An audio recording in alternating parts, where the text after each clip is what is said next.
ازيكم يا شباب، ايه الاخبار؟ اتمنى تكونوا بخير. النهارده ان شاء الله هنتكلم عن فورمز، وهناخد ريجستر على اساس ان هي تكون اكزامبل لينا على الفورم.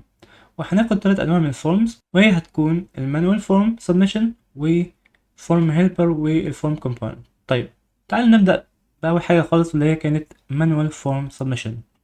دي الطريقه القديمه اللي كانوا بتستخدمها في انرشا قبل ما يبداوا ان هم يعملوا يوز فورم وفورم كومبوننت.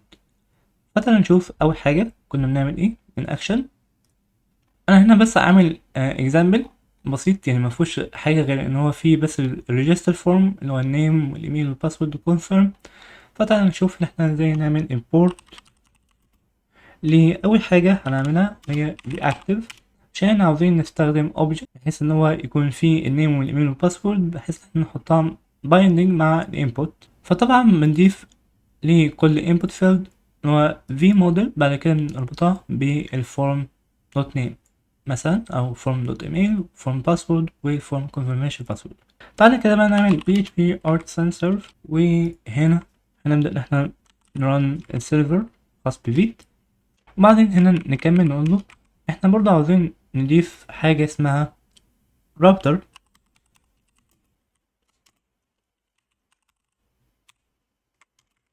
from inertia js/view. وهنا عاوزين ان احنا نضيف سبنت. سبنت دي هتكون فيها، وليكن مثلا في الاول خالص خلينا نعمل console log للفورم بتاعتنا. ازاي نربط بقى السبنت دي بالفورم؟ بكل بساطة هتقول هنا انا عاوز اعمل event، واللي هو هيكون اسمه subnet.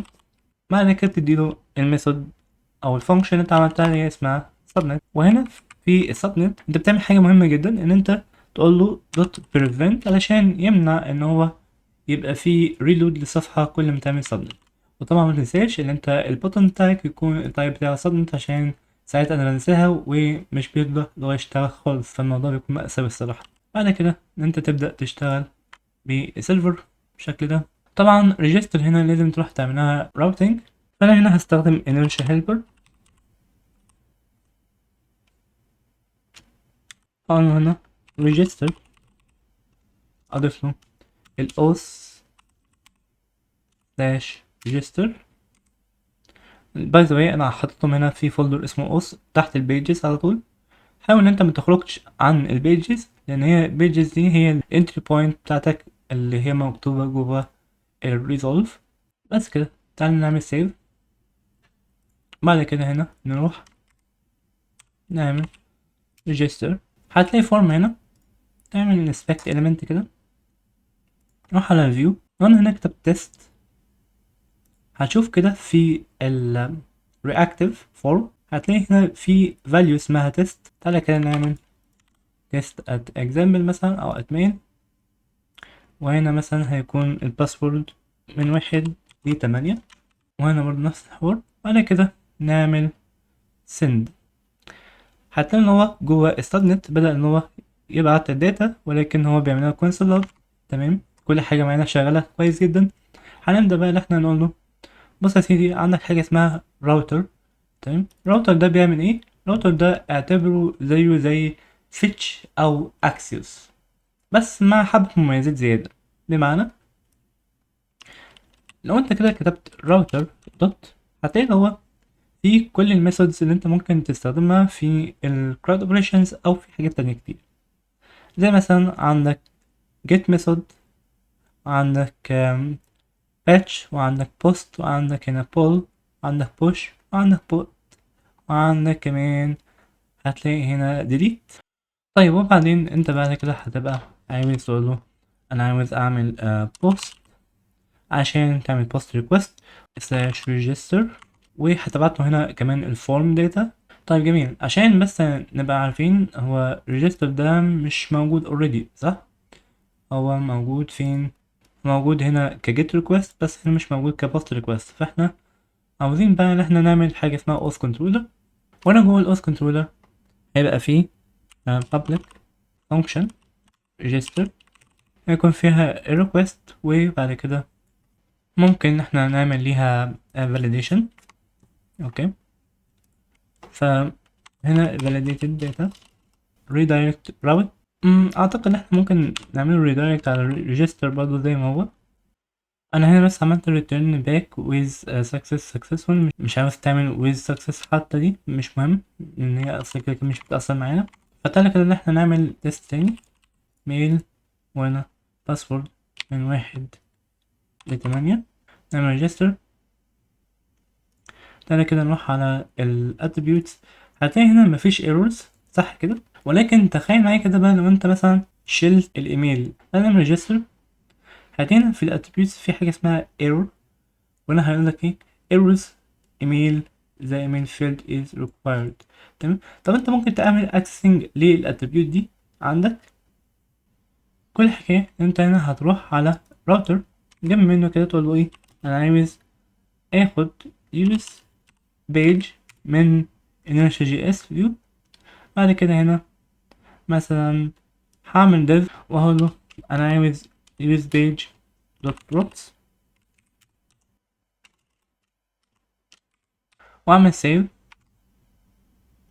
هتلاقي ان كل الايرورز طلعت لك هنا، بس مثلا لو انت حاولت ان انت تقلل الايرور شويه، وليكن مثلا تيست وهنا الباسورد، تعمل ريجستر، هتلاقي ان هو في ايرور واحد بس هو اللي طلع لك. طيب ده هنستفاد منه ايه؟ انت هنا بدل ما تظهر طبعا البروبس احنا مش محتاجينها، انت مثلا هتظهر ايه؟ هتظهر اللي هو ايرورز صح. انت ليه تظهرها اصلا؟ عشان تقول له والله انا عاوز مثلا اعمل له علامه كده تحت الايميل اللي هو النساء ده، اقول له ان انت عندك فيلد المفروض ان انت تملاه. تمام. طيب تعالى ان احنا نشوف ازاي نعمل ايرور هاندلنج بالطريقه دي. نمسح الديف ده كده. بعد كده مثلا ننزل عند كل انبوت، وانا مثلا اقول له ايه عاوزين نعمل ديف، والديف ده هيكون فيه كلاس. كلاس ده هيكون مثلا تكست ريد، مثلا الفونت بولد. تمام. وهنا هنبدأ ان احنا نكتب ايه use page، بعد كده dot props dot errors dot name. الموضوع كبير قوي صح. انا كده عملت سيف وشلت ده وعملت register. انا هنا the name field is required، بس الفكرة في ايه بقى؟ الفكرة ان هو هيفضل موجود هنا طول الوقت صح. فانا لازم هنا اقول له ايه، اقول له vf لو كان use page props errors dot name الاسم العجيب الكبير ده موجود، فاذر نيم ده عملت ريجستر كده، المفروض هو مش هيزره يعني هو اوريدي مش موجود من ضمن الاتريبيوتس بتاعتي. طيب هنا برضه هيبقى في عندي مشكله ان انا الاسم بتاعي كبير جدا، انا مش عارف اتخلص من الكلام ده كله. تعالى بقى ان احنا نعملها بطريقه مختصره شويه. اولا انت عندك هنا حاجه اسمها ايه define props صح. ممكن تعمل define errors as object، بعد كده تروح تغير هنا الكلام ده كله ل error. تمام. errors dot name. فانت كده عندك global errors ممكن تستخدمها في البيج كلها. تعالى بقى احنا نضيف الهاندلنج ايرور ده لكل الباقيين. هنا مثلا ايميل، وهنا باسورد. نعمل سيف. هنا عندك نيم والايميل وهنا الباسورد فيلد كلهم عليهم ايرور.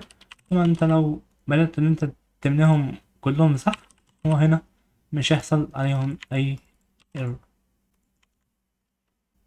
تمام.